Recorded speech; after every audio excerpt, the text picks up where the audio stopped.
Liver abscess, localized collection of pus within the liver due to bacterial or amoebic infection.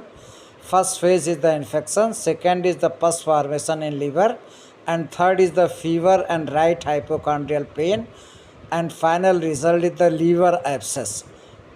Liver में बहुत बड़ा फोड़ा बन जाता है, बड़े फोड़े को तिब्बे यूनानी में दबैतुल कबिद कहते हैं।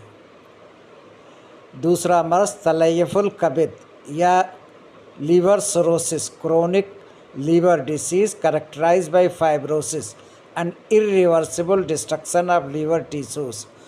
First phase is the chronic liver injury, मुज़मिन कबिद का जख्म, fibrosis formation, loss of normal liver architecture, साख्त बर्बाद हो जाती है, पोर्टल हाइपरटेंशन एंड लीवर